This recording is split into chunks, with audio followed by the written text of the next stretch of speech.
Welcome back to the Strength and Speed Podcast. I'm your host, Strength and Speed owner and Mud Gear Battle Alliance Pro, Evan Preparis. Got a guest with me online. Before we get to him, though, a quick word from this episode's sponsor. This episode is brought to you by Hyperwear.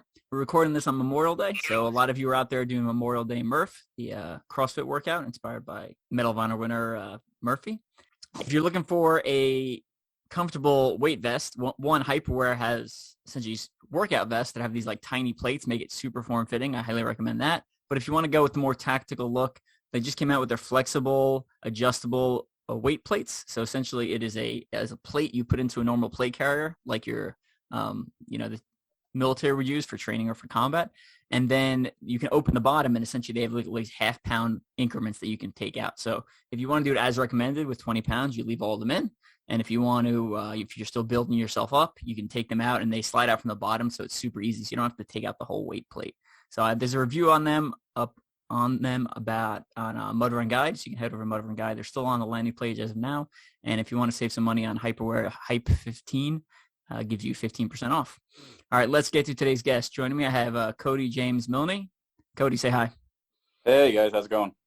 Yeah, so Cody has been racing OCR for a long time, since 2013. Participated in a kind of smattering of events here and there. Has been to Iceland for the Spartan Ultra World Championships, did 50 miles there. Did World's Toughest Mudder 2016 to 2019, Holy Grail finisher 2017 through 2019, finished third at the Toughest Mudder East, the Poconos, two-man team, and then numerous top 10 finishes in the age group in Spartan races, finished Fit Challenge Ultra 2018, 2019, 21, 22, and qualified for pro every OCR WC since 2018. He's also done some social media for Spartan, walking the course and doing photography from them from 2018 to 2020. So again, been in the sport for a while, Cody. Good to get you on. I'm excited to hear some of your opinions on things. Yeah, man. I've been around a little bit, so. Yeah. So also from Long Island. So shout out there, my home base there. Yeah, Strong Island. That's right. And so today we're going to be talking about the Unholy Grail, which Cody did as recording this about 2 weeks ago. And we're going to be talking about a little bit about obstacle athletics and gym on Long Island, and then just kind of what else is going on in the OCR world. So let's start off with the Unholy Grail. So for those who are not tracking, tell us what the Unholy Grail is. The Unholy Grail. I'm actually not 100% sure how it even became about. I think I heard about it at World's Toughest Mudder, and it was something some of the European contestants kind of came up with on their own, and it was just to do every event in one weekend, but it has to include the toughest, the overnight. So I think originally it was the 8-hour, and then it went to the 12-hour. For this is like, I guess, the first year that they're recognizing it with like official awards. Philly was the one and only event you could do it at this year. So they had minimums set. Obviously, if you want to be an overachiever, you can go ahead and do it. But like, it got real hot out during the day, so it became very difficult. When you say every event, describe what every event is. So every event, Saturday, you had to run the Infinity for Tough Mudder. So that's the first wave of the day, and then you can do it all day, as many laps as you can get in. So it's either the 15K course or the 5K course, but you have to do the 15K course first. So once you finish the 15K, then you can kind of choose your poison. You can do another 15K lap, or you can do 5K laps, and you do as many as you can until the course for the day closes, which I think might have been like 3:45.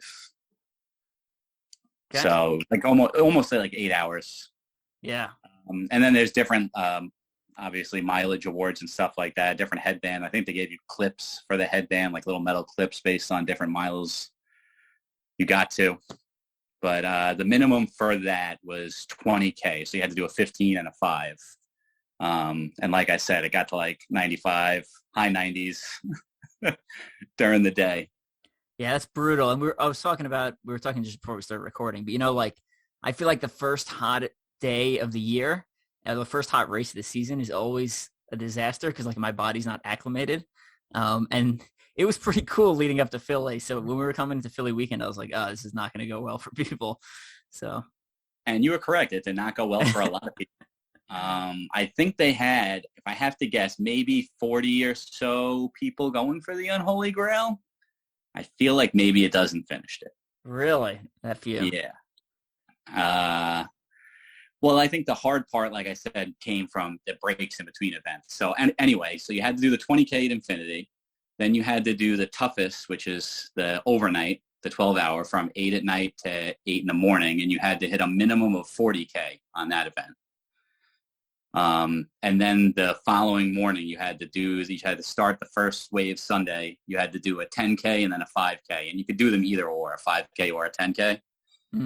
But they have a course, they were shutting the starting line down, I think, at noon. So it made sense to do the 5K first, just so you could get right back out on course for the 10K. Right. Yeah, that makes sense. Good strategy. Yeah.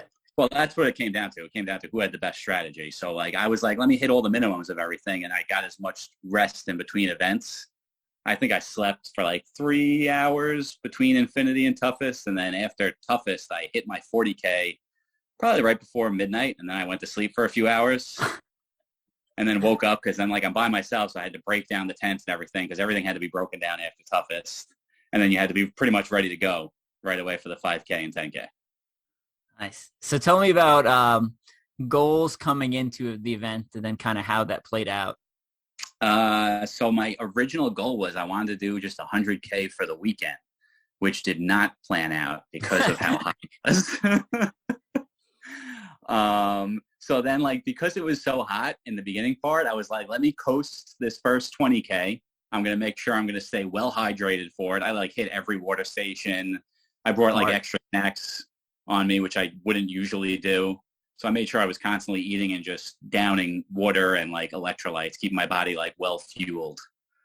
And then like part of I think what the hardest part of the whole weekend was like being ready for every race. It's not like when I got there, like I could have one area, like all my stuff is right there. Like they wouldn't let us set up for Toughest if you were doing the Unholy Grail. So you had to do Infinity, and then like you had to like clear out and then come back with all your stuff afterwards. So like with the heat and everything, like if you blew your load like at Infinity, like you're gonna have a hard time starting Toughest. Yeah. And for those who weren't at the venue, the walk to the car was, I mean, it had to be over a half mile. Like it was a far walk, and it was like up a hill and then down a hill. So you add that, and it's in the sun. So with the largest elevation gain on the course up that one hill from where you parked. And and there was not a lot of flat part in the course. I mean, it was really hilly. You were either going up or down. So yeah, I felt like we were always climbing. I only ran the Toughest that weekend. I felt like we were always climbing in the areas that were flat. You know, there was a couple of flat areas, but they were super muddy. Like there was that section right around mile, I don't know, it was like 5 or so. And it was just a complete mess. And the first lap we went through there, I was like, oh, this is not too bad. Just kind of hopping between plants. And then by lap 2, it was like a completely different course. Everything so was muddy. beat down, and it was so wet. And it was like right on that section. That was also where it felt like someone opened the fridge door. There was like a cold breeze that came right through that one area. Yeah. Philly's known for that. I feel like every time I run Philly, every time you get into like the low ground, the temperature, like there's a noticeable temperature shift on those lower grounds of that. Yeah, course. It had to be like 10 degrees. Yeah, but it felt nice, like at night. So I agree. I was hot. I run hot, and the toughest Philly this weekend was, I think it was they were saying it was the hottest, toughest mudder we've had in the U.S. I would agree with that. Like I was ready for Arctic Enema every time it came. Like I was grabbing ice and throwing it down my shirt as I kept going. Yeah. So you did the 40K, went to sleep, got up. How did you feel lining up on the start line of Tough Mudder on Sunday, and then how did the other Unholy Grail people that were there kind of look? Some people looked beat up, but I think it was more like we just wanted to start, because some people were like, cut it pretty close with finishing the toughest, and now they had to wait like, because it was a delayed start time in the morning, so you had to wait like an extra hour and a half before we started, which kind of sucked. But I felt great. Like I sprinted the 5K. Nice. Yeah, I sprinted the 5K. It was me, my other buddy Pete, and then this girl Jessica, I think her name was with us. Okay. The three of us kept kind of like pushing each other's pace for like the sprint. So like she would be in the lead and then like slow down a little bit. Then I would be in the lead, slow down. Then Pete would be in the lead and slow down. which worked great because we were all three of us. We just need to get this over with. So like we separated from the rest of everybody real quick. And then did you take it easy on the 10K lap, or did you? For the most part, at the 10K, like once we started, we had kept like a pretty good jog the whole time going. And then right after Mudderhorn, like you said, when you got into that swampy area, we all kind of picked up the pace. We were like, all right, we know the course. Like we could do it with our eyes closed at this point. We've been doing it all night and the day before. So we picked up where we could. And then obviously once you hit that little wood section right before the finish line, like your morale goes like through the roof. You're like, home free now. Yeah, I like that wood section. That was fun. It was, you spend, for those who weren't there, again, you spend most of the course kind of running through these fields and hitting obstacles. And then the very last section, it was like a very short kind of wooded trail section. It reminded me of parts of the Atlanta Tough Mudder course, kind of sneaking through the woods there. And that was, I don't know, I like that because you're zigzagging and you're kind of hopping over tree roots and stuff like that. And then it was real short because you knew the ending was right around the corner. Yeah, I love that. I mean, I think what was it? I mean, it was a couple of years ago, but when they did Toughest there at Philly, I think they had like rope lighting through that whole thing. It was like awesome. Yeah, that's right. Forgot about that. So, what would if someone else is looking to do let's talk about swag first. What did you guys get for doing the Unholy Grail? Oh, it's like this awesome plaque. It's got a skull that's winking with like the Tough Mudder crown on top. It says the Unholy Grail on it. It's bigger than like any of the Ultra belt buckles I ever got. Nice. But yeah, it's pretty cool looking. Nice. Is it a medal actually, or is it just a plaque? It is a plaque. It is not a medal, so it's not on a lanyard or anything. So it has a place to hang it on the back, like a little metal like O-ring on the back. But it's like a wooden plaque with a metal skull on it. Cool. Have you heard anything if they're going to do it again next year?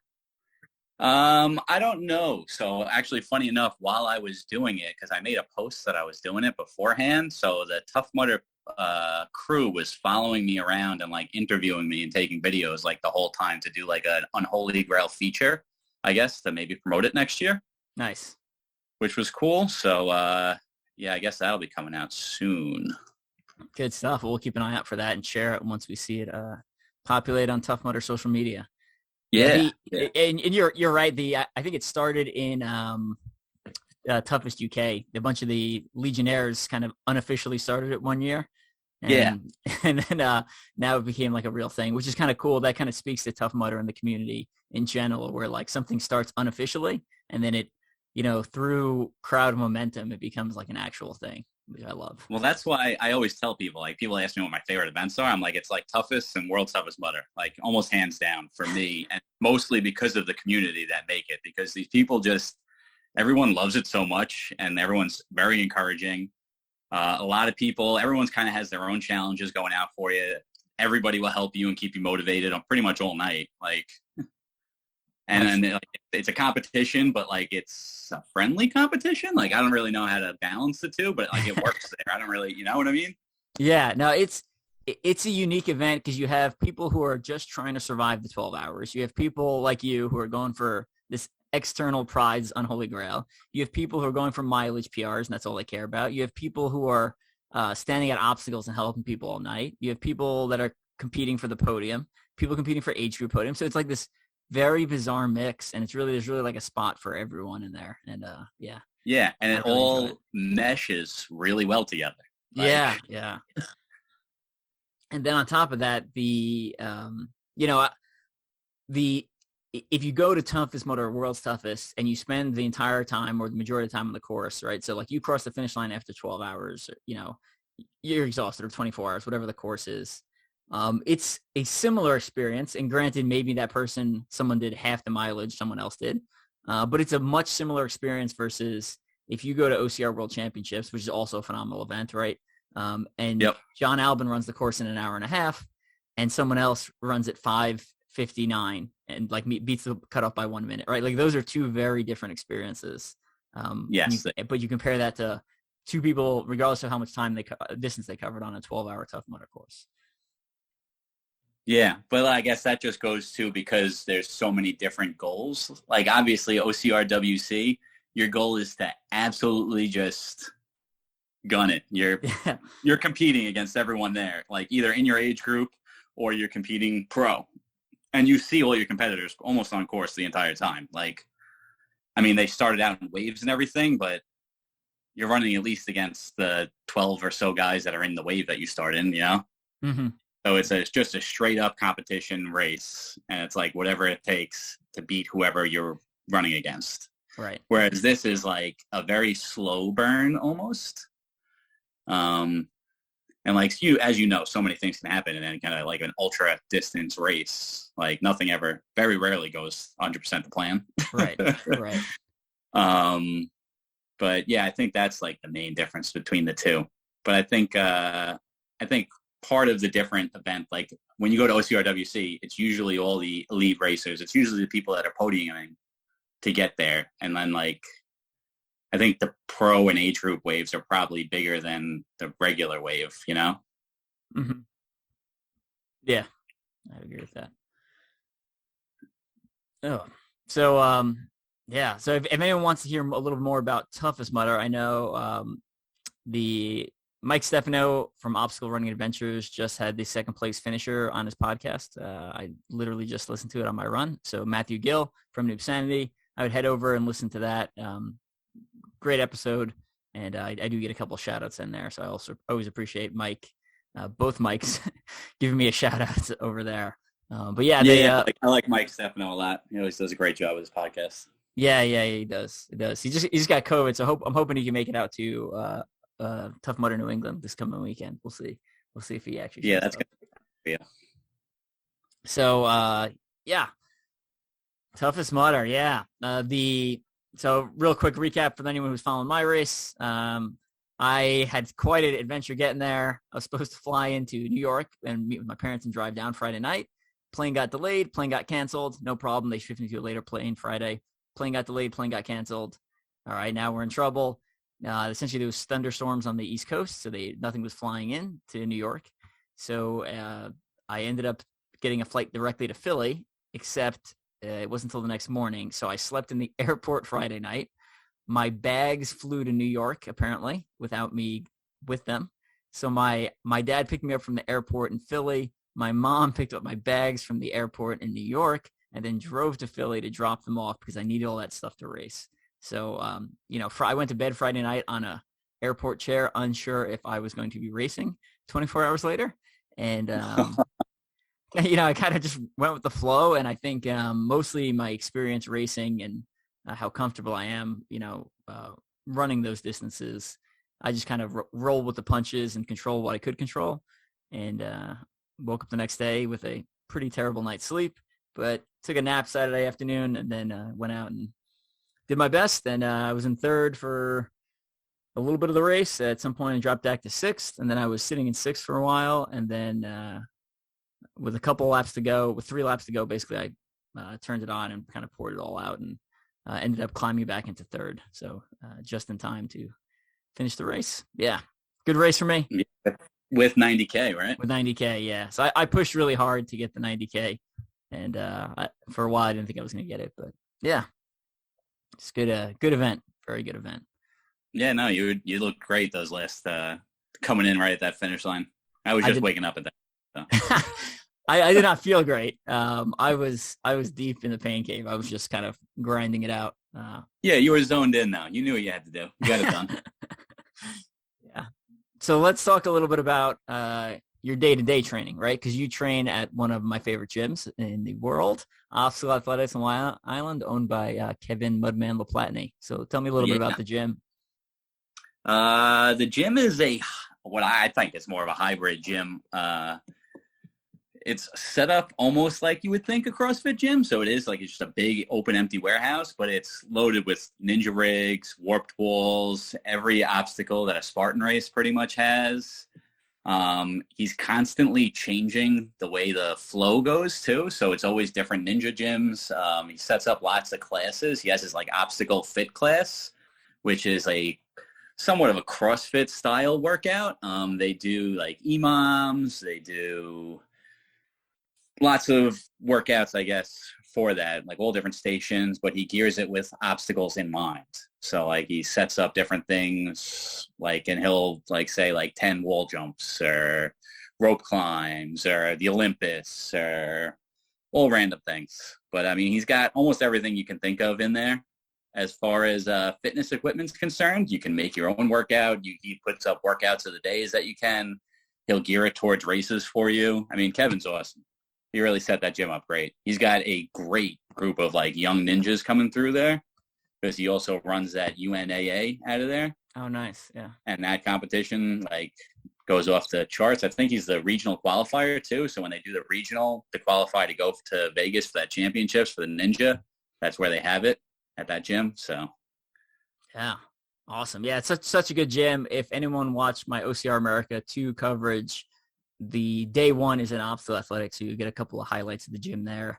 And I think you're in some of the shots too, if I'm not mistaken. Yeah, I started off in the morning, I guess, running with you and stuff, doing some obstacles. It was fun. Yeah, so check out that video again if you haven't checked it out. I'll drop a link in the show notes. And if you're out in Long Island, you definitely need to head to Deer Park, Long Island, and hit up Obstacle Athletics. Way back when it first opened, we did a Mud Run Guide live there with Stephanie Bishop. It was like right after she won World's Toughest. So got to do like a little preview of the gym there right when you guys were opening there. So yeah, good stuff. I know she's a local. She's up on the North Shore. That's where me and Kevin run on Tuesdays and Fridays after work. That Cold Spring Harbor, because that's like the only good elevation on Long Island. Yeah, Long Island's pretty flat. There's not much. The only elevation near Long Island is Staten Island, which is just a garbage dump. So it's not an actual hill. Yep. Have you seen, random question, have you seen the Saturday Night Live Staten Island song?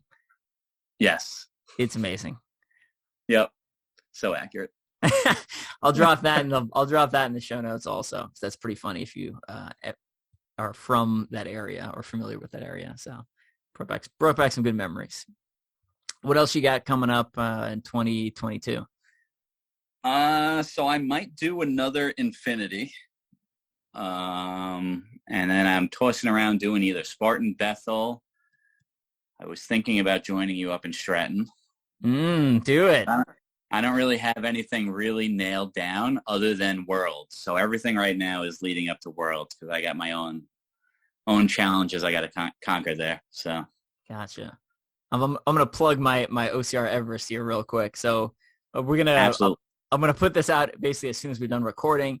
But so this coming weekend, June 4th, 5th, Tough Mudder New England, I'm doing OCR Everest for Infinite Hero Foundation. So I'm going to climb the height of Everest while doing the Tough Mudder course. So during the day when the Tough Mudder course is open, I'll essentially be on the course multi-lapping, and same thing on Sunday morning. But at night when it closes, essentially I'm going to be at a to-be-determined location on the mountain running elevation. So if you want to sign up if you want to come out and pace me, please do so.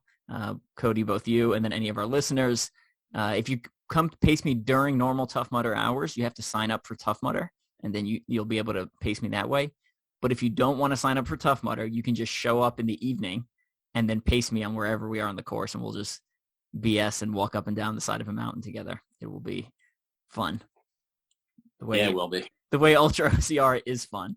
So, but yeah, and then I've got if you can't make it up, I've got an Infinite Hero Foundation link set up through GoFundMe. Again, it's the charity version of GoFundMe, so I'm not taking any of that money. That's all going to them. You can donate there. Every dollar helps.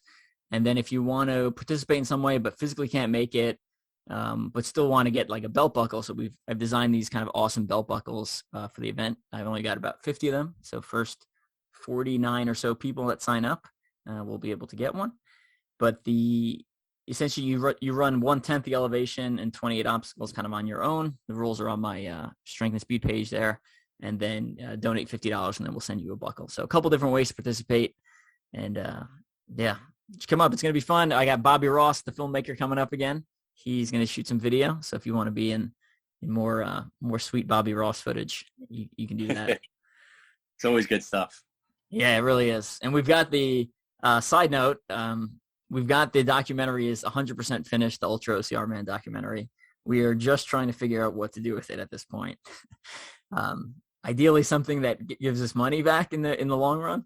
We'll see. So it might go out through a Tough Mudder social media. It might go out through Amazon Prime. It might go out through a third agency. We're still kind of shopping around, trying to figure out what works best here. So That's cool. I'm excited to see that. yeah, he does a really good job. He does a good job as always. So, yeah. So what keeps you, so, you've been involved since 2013, and not pretty heavily involved, I'd say. I mean, I'm, looking through your bio, you do a lot of events and you do a lot of different events. What is it that keeps you coming back? Especially I'm going to add in, especially after COVID, right? Because I think COVID hit and I think we lost a bunch of people that went and found other hobbies or, I feel like there's a large changeover in personnel through COVID.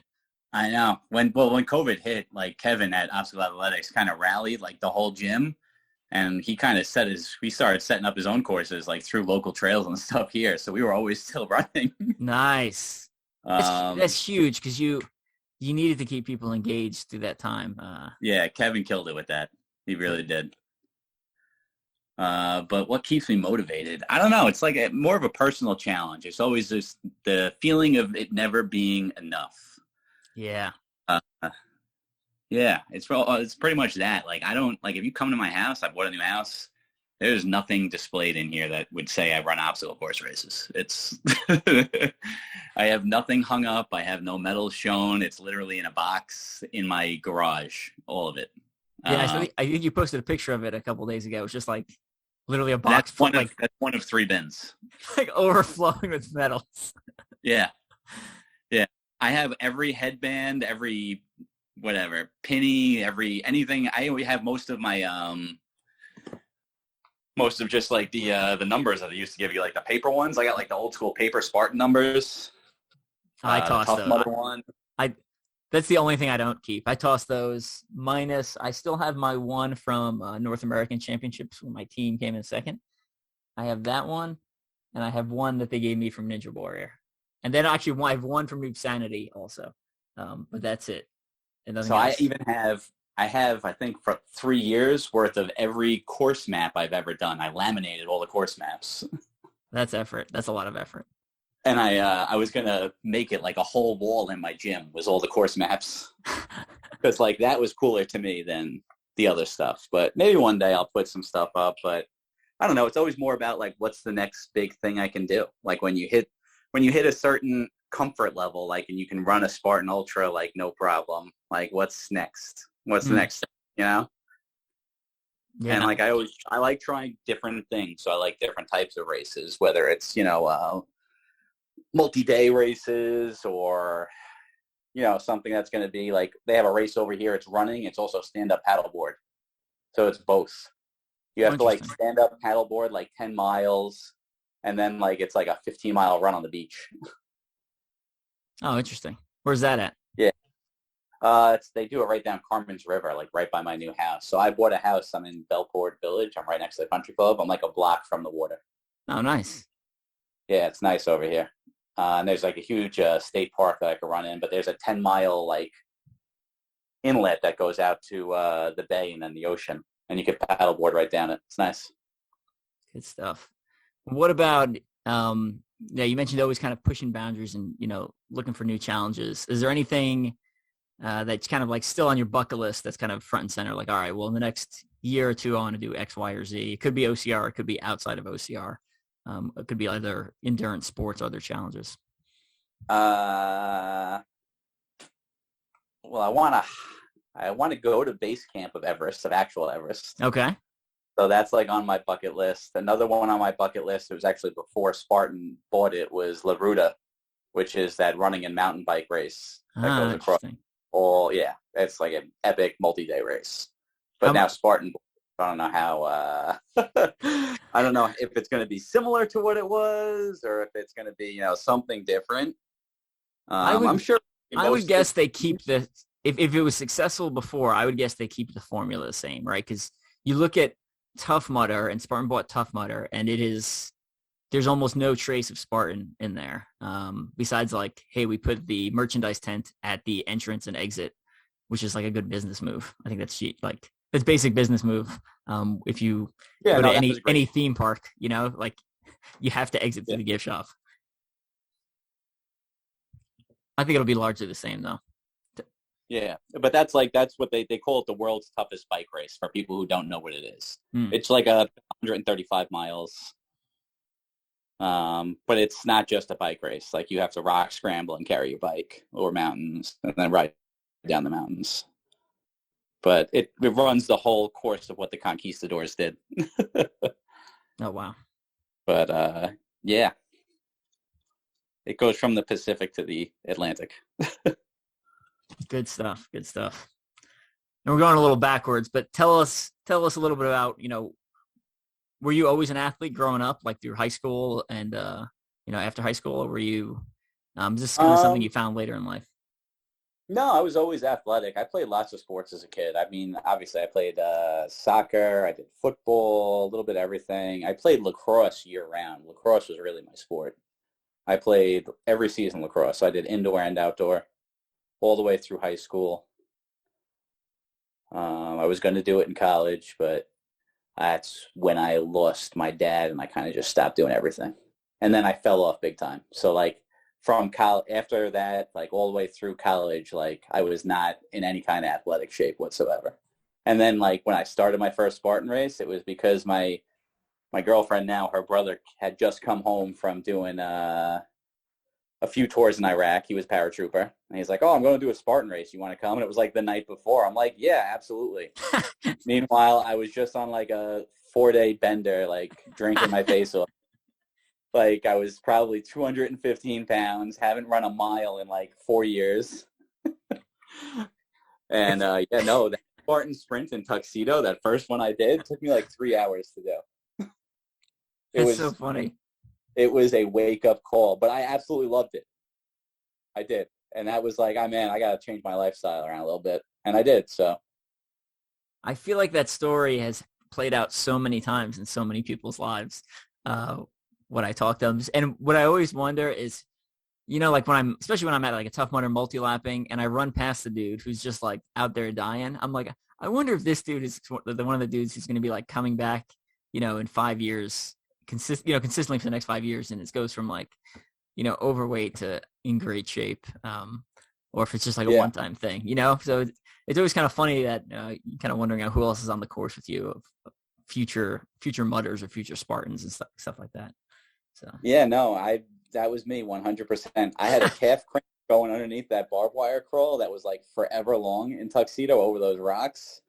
And like I was like, I got to finish this race. It took me like 3 hours, over 3 hours to finish the sprint. It was, but like I said, I loved it. And I came back a couple times, every year I was chipping away at my times. And then like I got real serious and started working out like hardcore and became more of an athlete again. But I think it was easier for me to get back into it because my family's very athletic. Mm-hmm. Yeah. Yeah, my sister's a dual sport athlete in college right now. She was all region in softball. She was like one of the best players like on the whole East Coast. Nice. Yeah, my great-grandfather was he's in the Football Hall of Fame. He played football at Vince Lombardi. He was in the 7 Blocks of Granite. Did play for the Giants. Like, yeah. So like my athletics is in my genes. That's wild. Yeah. Good stuff.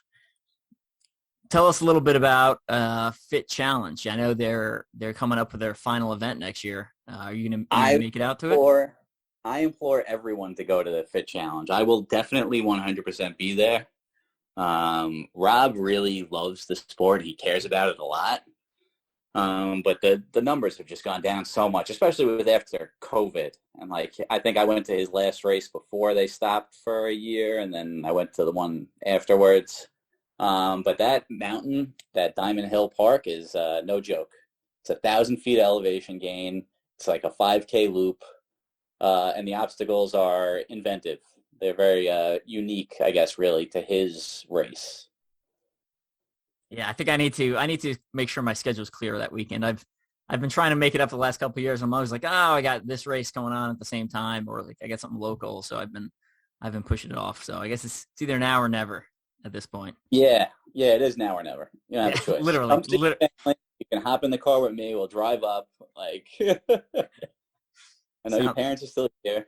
That's right. Yeah, my parents are still on Long Island, so I come back every once in a while. Yeah. Good stuff. But yeah, no, that Diamond Hill Park is a epic course. That course has a little bit of everything. Some of the terrain is very technical. There's real steep inclines, real steep declines. It's like a mini death march if you've ever gone to like Killington, like for Spartan. Mm-hmm. But the actual elevation on the side of the mountain is very similar. Give us a couple of details on some of your favorite obstacles that he usually has out there. Destroyer 2.0. It's like an angled wall and then a straight wall with some rock climbing holds you got to hop over. And then when you get to the other side, it tests your balance. He's got like tires cut in half, like over metal poles, and like some of them move and stuff. So then you have to run across the tires. That one's really good. He's got like this one giant multi-rig. So he has like different lanes for different levels of beginner. If you're running pro or you're running the ultra, though, they have a lane like just for that. And that like obviously is going to involve the Gibbons from OCRWC if anyone's ever done it there. Then he's got like a lane that's just like more ninja. It's like multi-rig, like a Spartan. Then he's got one just monkey bars. He's got various different types of like over-under obstacles, which are pretty inventive, like the Irish tables and stuff. You would see like that throughout the woods. His sandbag carry is unique sometimes. Sometimes you gotta like throw it through holes, hop over walls, drag it underneath barbed wire with you. Yeah, I mean, the terrain itself is beautiful. I mean, it's upstate Rhode Island and it's on a old ski mountain. Like, I don't know, it's fun. Yeah, love it. All right, so we're going to start wrapping it up here and let Cody here enjoy his Memorial Day.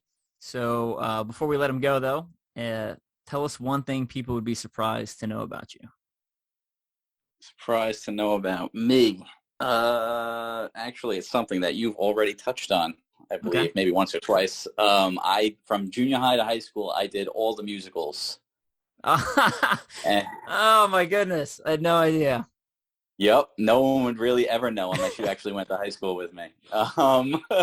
Yeah, every single one. We did a fall play and a spring musical. I was in every single one. Amazing.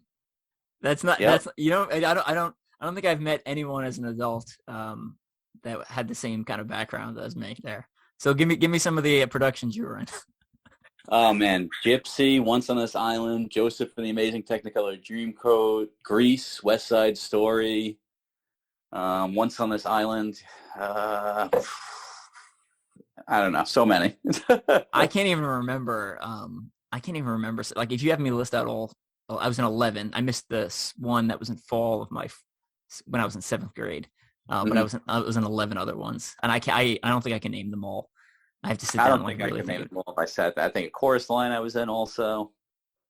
So my next question is: do you still have nightmares about not knowing your lines? And like I still occasionally have a dream where I show up to a musical or play, and I have not studied any of my lines.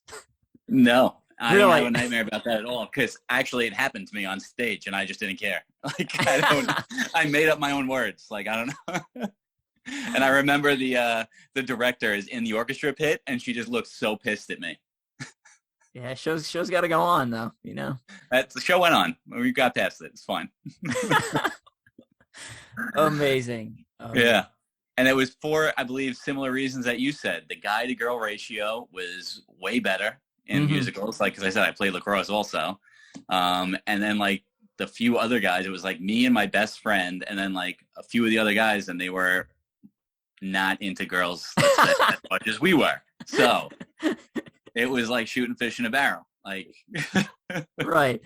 Yeah, but one of my best friends, who we had on the podcast before, Anthony Mayali, he was in starting in like 9th grade. He was in all the plays and musicals also. So he's now a senior editor for John Oliver for Last Week Tonight. So, oh, that's awesome. Yeah, it's pretty awesome. He's got 2 Emmys, which is insane. That is. And it's not like, oh, Last Week Tonight, you know, Emmy. It's like it says Anthony Mayali on there, and he's there. They sit in his apartment, and every time we go over, we're always taking pictures when he's in the other room, like holding him up. Awesome. That's great. But yeah, no, I did that. And I loved it. I mean, I still love it. I still love going to like Broadway and stuff like that. And I love going to the opera, but I mean, it's just not something I do really anymore, which is a shame because I have a great local theater like around the corner from my house. Yeah, when you're from Long Island, you know, going to Broadway is like it's like a normal thing. We would go there on school field trips. Like I was in chamber choir. We would go there all the time. Like So we went once a year through high school, again, on a field trip, sometimes twice, because sometimes like the chorus would go and then also the musical department would go. So sometimes I did 2 a year. Sometimes the band would go, sometimes more. And then my family would go, typically around Christmas or something. We'd get that's always the case. That's like a staple for anybody from Long Island. Get some cheap tickets and go hit up something new. So walk around, see everything around Christmas time. Yeah, Rockefeller Center and all that, big tree, all that good stuff.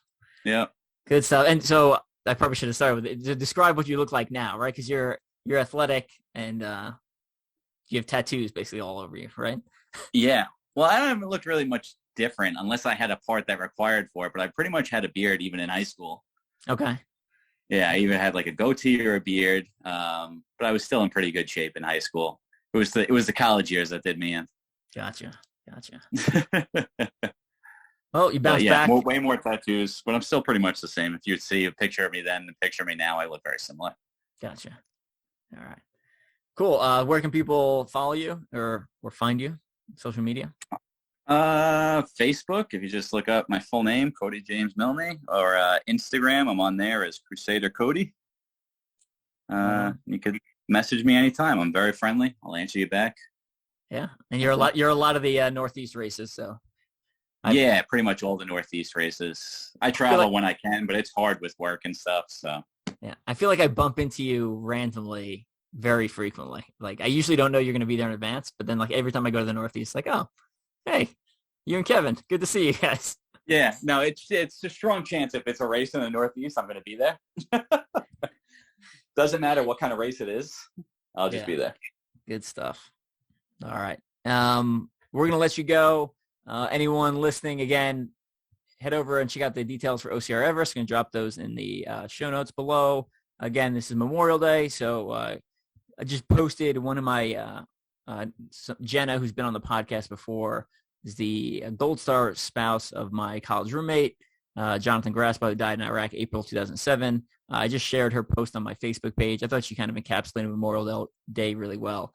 Basically, kind of the summary is, remember the people that died, but at the same time, like, have a good time. Like, if my friends that were dead were still alive, they'd be partying. Like, that's what the point of Memorial Day is, right? Like, you remember, but you also honor them by living your life to the fullest you can.